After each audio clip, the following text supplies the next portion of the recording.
নবী রাহমাতুল্লিল আলামিন বলছেন, বান্দা যখন সিজদায় যায় কপালটা তার মাটিতে লাগে না, রহমানের দরবারে গিয়ে লাগে।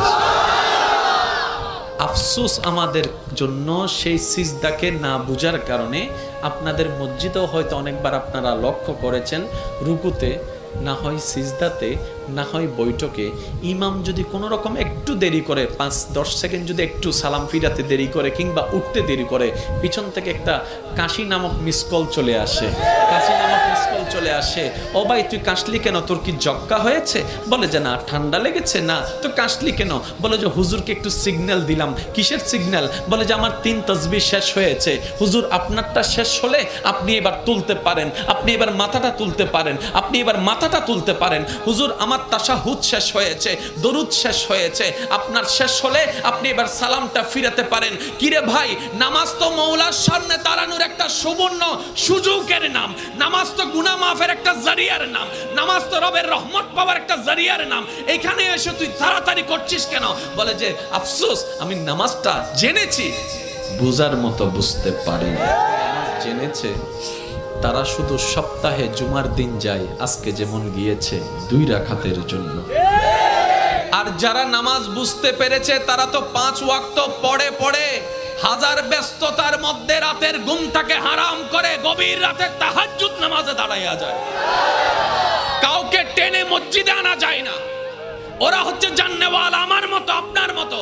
আর যারা নামাজকে বুঝতে পেরেছে, নামাজের স্বাদ বুঝতে পেরেছে, নামাজের মজা বুঝতে পেরেছে, রুকুর মজা বুঝতে পেরেছে, সিজদার প্রশান্তি বুঝতে পেরেছে, তাদেরকে টেনে সিজদা থেকে তোলাও যায় না। সেজন্য এখন আপনারাই সিদ্ধান্ত নেন, কি জানার তলে থেকে ঝগড়া করবেন নাকি বুঝার তলে থেকে মওলার সাথে প্রেম করবেন। আপনাদের ব্যাপার, এটা আপনাদের ব্যাপার, আপনাদের ব্যাপার, যার যার ব্যাপার। সব একটা কথা বলি, আল্লাহ আমাদেরকে দুনিয়াতে যতটুকু বিশা দান করেছেন, অর্ধেক হায়াত শেষ, বাকি আছে আমাদের অল্প একটু। ভাইয়া একটু বাকি আছে, আমারও আপনারও, আমাদের সবার। মরার সময় অন্তত এমন কিছু রেখে যেন না, যেন এলাকার মানুষ আপনার মৃত্যুর সংবাদটা শুনে আলহামদুলিল্লাহ বলে। এমন কিছু রেখে যেন না, যেন আপনার ছেলেরা, আপনার নাতিরা আপনার নাম শুনলে যেন লানত দেয়। এটা জীবন নয়, এটা জীবন নয়, এটা জীবন নয়। এমন একটা জীবন বানান যেন আপনার মৃত্যুর সংবাদটা শুধু আপনার পরিবারের মুখে চোখের মধ্যে মলিনতা আর অশ্রু আনবে না, শুধু আপনার আশেপাশে পরিচিতরা পর্যন্ত বলবে, আহ আফসোস, আজকে একজন নেককার বান্দাকে হারিয়ে ফেলেছি, আজকে একজন মায়ার মানুষকে হারিয়ে ফেলেছি, আজকে একটা মমতার মানুষকে হারিয়ে ফেলেছি। যেভাবে সিদ্দিকে আকবরের দুনিয়া থেকে যাওয়ার পরে জগৎ কান্না করেছে, ফারুকে আজম যাওয়ার পরে জগৎ কান্না করেছে, ওসমান ও আলী যাওয়ার পরে জগৎ কান্না করেছে, ইমাম হোসেন কারবালায় শহীদ হওয়ার পরে 2022 সালে চট্টগ্রামের মানুষ পর্যন্ত কান্না করছে। আল্লাহু আকবার।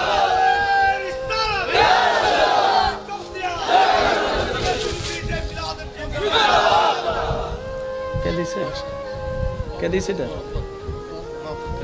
মাশাআল্লাহ, মাশাআল্লাহ, মাশাআল্লাহ, আলহামদুলিল্লাহ। আমি রাখছি, সবাই বলেন একবার মারহাবা। তাহলে একটার নাম জানা। অনেকে বলবেন, হুজুর এই জানা এবং বুঝা শব্দ নিয়ে এতক্ষণ সময় পার করে দিলে কেমনে হবে? ভাই, জানতে বেশিক্ষণ লাগে না, বুঝতে একটু সময় লাগে। এবার আসেন, জানাটা হয় কোন জায়গায়, বুঝাটা হয় কোন জায়গায়। মনোযোগ, মনোযোগ আছে। এবার আগে একটা কথা আমি শুনতে চাই, ওলামায়ে কেরাম এবং মুরব্বীরা যারা স্টেজ আছে, আপনারা কেউ রেসপন্স দিবেন না, শুধু আমার ভাই যারা আছেন রেসপন্স দিবেন। সফল হতে চান না ব্যর্থ হতে চান? আরেকটু জোরে। কবর কি অন্ধকার বানাতে চান না আলোকিত বানাতে চান? হাসরে কি বেইজ্জত হতে চান নাকি ইজ্জত পেতে চান? জাহান্নাম পেতে চান না জান্নাত পেতে চান? আর এই সবগুলা পাওয়ার জন্য একজনকে খুশি করতে হবে, তিনি কে?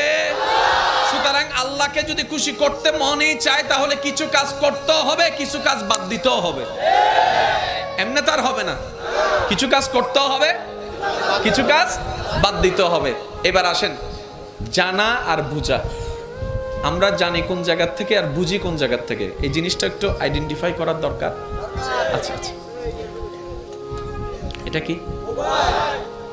আমি তো কিচ্ছু বলি না, আপনারা বললেন সবাই মোবাইল, কিন্তু কেউ এটাকে লাইট বললেন না কেন? শুনুন, এই জিনিসটা সর্বপ্রথম যখন আপনি দেখেছেন জীবনে, কখন দেখেছেন আপনার মনে নাই, কিন্তু যখনই দেখেছেন, চিনেছেন, এটাকে মোবাইল নামে আপনি চিনেছেন, পরিচয় করনেওয়ালা মোবাইল নামে পরিচয় করাই দিয়েছিল।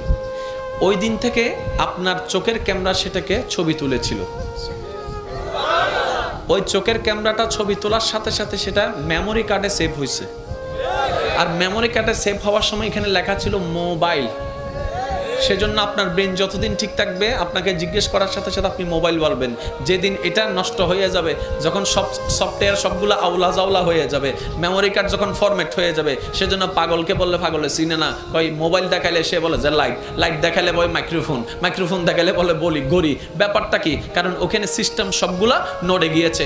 মনে রাখবেন ভাইয়েরা, জানাটা হয় এখানে, জানাটা সেভ হয় ব্রেইনে, বুঝাটা আসতে হয়। আরেকটু জোরে বলেন না রে বাবা। জানাটা হয় এখানে, এটা আমার নয়, সবার। জানাটা হয় এখানে, বুঝাটা হয় এখানে। এবার সমাজ অসুন্দর হচ্ছে মানুষের কারণে, পরিবার অশান্তি হচ্ছে কোনো না কোনো মানুষের কারণে। কি নষ্ট হয়ে গেল মানুষটার? হাত বলে যে না, নাক বলে যে না, বলে যে মনটা নষ্ট হয়ে গিয়েছে, মনটা নষ্ট হয়ে গিয়েছে। এই মানুষটার মনটা যদি সুন্দর হয়, সব কিছু সুন্দর হয়।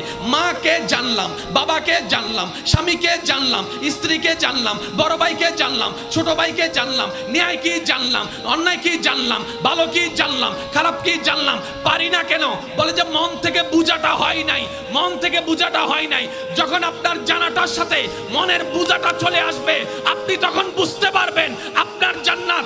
আপনার মাকে দেখলে শুধু মা মনে হবে না, মনে হবে একটা জান্নাত আসতেছে, জান্নাত আসতেছে, জান্নাত আসতেছে।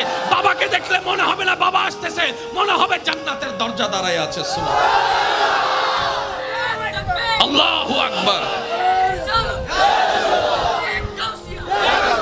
এবার একটু খেয়াল করবেন, ভালোবাসা ছাড়া সংসার হয়? আপনারা যেটা বলবেন আমি সেটা নিয়ে আগাবো। ভালোবাসা ছাড়া সংসার হয়? ভালোবাসা ছাড়া পরিবার টিকে? ভালোবাসা ছাড়া আপনার ব্যবসা টিকবে? ব্যবসার প্রতি যদি আপনার ভালোবাসা না থাকে, শেষ। কারণ 9টার দোকান আপনি খুলবেন 3টায়, কাস্টমার একটা আসছে, আপনার ওই বোরিং লাগছে, ব্যবসা ব্যবসা। তাহলে ভালোবাসা ছাড়া ব্যবসা টিকবে?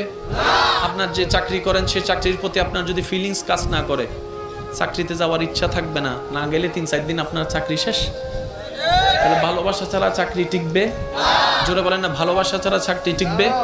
আপনাদের ঘরে যারা রান্না বান্না করে আপনাদের জন্য, আজকে গিয়ে ওনাকে একটু জিজ্ঞেস করবেন, ও মা, ও বউ, ও বোন, এই যে গরমকালে তুই গরমের মধ্যে তুই যে আগুনের সামনে বসে রান্না করিস, তোর কি কষ্ট হয় না?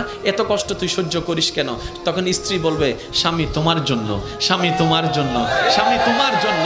মা বলবে, সন্তান তোদের জন্য করি, তোদের জন্য করি। বোনে বলবে, ভাই তোদের জন্য করি, কারণ আমি তোকে এখান থেকে ভালোবাসি, এখান থেকে ভালোবাসি। ওই ভালোবাসার যখন অনুভব হয়, গরম আর গরম লাগে না, গরমের উপরেও শক্তিশালী হয়ে যায় ভালোবাসা। এবার আমি আওয়াজ দিব, সবাই আমাকে ফুল ভলিউমে আওয়াজ দিবেন। ভালোবাসা ছাড়া সংসার টিকে, ভালোবাসা ছাড়া পরিবার টিকে, ভালোবাসা ছাড়া ব্যবসা হয়, ভালোবাসা ছাড়া চাকরি হয়, ভালোবাসা না থাকলে পড়ালেখা হয়, ভালোবাসা না থাকলে কোনো কিছু হয়। তাহলে ভালোবাসা না থাকলে নামাজ কিভাবে হবে? ভালোবাসা না থাকলে রুকুটা কিভাবে হবে? ভালোবাসা না থাকলে সিজদা কিভাবে হবে? তাই তো নবী রাহমাতুল্লিল আলামিন বলছেন, নবী রাহমাতুল্লিল আলামিন বলছেন, বান্দা যখন সিজদায় যায়, কপালটা তার মাটিতে লাগে না, রহমানের দরবারে গিয়ে লাগে। আফসোস আমাদের জন্য সেই সিজদাকে না বুঝার কারণে। আপনাদের মসজিদেও হয়তো অনেকবার আপনারা লক্ষ্য করেছেন, রুকুতে না হয় সিজদাতে না হয় বৈঠকে ইমাম যদি কোনো রকম একটু দেরি করে 5-10 সেকেন্ড যদি একটু সালাম ফিরাতে দেরি করে কিংবা উঠতে দেরি করে, পিছন থেকে একটা কাশি নামক মিসকল চলে আসে, কাশি নামক মিসকল চলে আসে, ও ভাই তুই কাশলি কেন, তোর কি জক্কা হয়েছে? বলে যে না ঠান্ডা লেগেছে। না তো কাশলি কেন? বলে যে হুজুরকে একটু সিগন্যাল দিলাম। কিসের সিগন্যাল? বলে যে আমার 3 তাসবিহ শেষ হয়েছে। হুজুর আপনারটা শেষ হলে আপনি এবার তুলতে পারেন, আপনি এবার মাথাটা তুলতে পারেন, আপনি এবার মাথাটা তুলতে পারেন। হুজুর আমার তাশাহুদ শেষ হয়েছে, দরুদ শেষ হয়েছে, আপনার শেষ হলে আপনি এবার সালামটা ফিরাতে পারেন। কিরে ভাই, নামাজ তো মওলার সামনে দাঁড়ানোর একটা সুবর্ণ সুযোগের নাম, নামাজ তো গুনাহ মাফের একটা জারিয়ার নাম, নামাজ তো রবের রহমত পাওয়ার একটা জারিয়ার নাম। এখানে এসে তুই তাড়াতাড়ি করছিস কেন? বলে যে আফসোস, আমি নামাজটা জেনেছি, বুঝার মতো বুঝতে পারি। যদি ভালোবাসা থাকতো সে আর কাশি দিতে পারতো না। সে বলতো যদি সিজদায় এতটু আরেকটু থাকতে পারি। এক পর্যায়ে সে বলতে বাধ্য হবে, মওলা মরণ তো একদিন না একদিন হবে, আমার মরণটা না হয় এমন অবস্থায় দিও যেন আমার কপালটা তোমার দরবারে সিজদা অবস্থায় থাকে। মওলা আমার কপালটা তোমার দরবারে সিজদা অবস্থায় থাকে। আমার জবান থেকে বের হবে সুবহান রাব্বিয়াল আলা, সুবহান রাব্বিয়াল আলা, সুবহান রাব্বিয়াল আলা। আমি বান্দা তোমার প্রশংসা করতে থাকবো, ওই মুহূর্তে যেন আমার জানটা তোমার দরবারে চলে যায়। সুবহান। ভালোবাসা ছাড়া কিচ্ছু হবে না। এবার আপনি মানেন না মানেন, এবার নিজেকে প্রশ্ন করুন, তর্কের দরকার নাই। নামাজের প্রতি কার ভালোবাসা কেমন এবং সে ভালোবাসার মূল কারণ কি? কারণ দুইটা, কারো ভালোবাসা জান্নাত, কারো ভালোবাসা রহমান। কিন্তু আমাদের বেশিরভাগের ভালোবাসা যদিও থাকে সেটা হচ্ছে অনলি ফর জান্নাত, অনলি ফর, জোরে বলেন। এটা আপনাদের অনেকের মাথায় বসে নেই, একটু পরে আপনারা নিজেরাই বুঝতে পারবেন। বললাম না আজকে 50-50, আমি করব 50, বাকিটা আপনারাই সামলাই নিতে পারবেন ইনশাআল্লাহ। স্যার দেখি একবার যার যত শক্তি আছে মহব্বত নিয়ে একবার দরুদ শরীফ পড়েন। আল্লাহুম্মা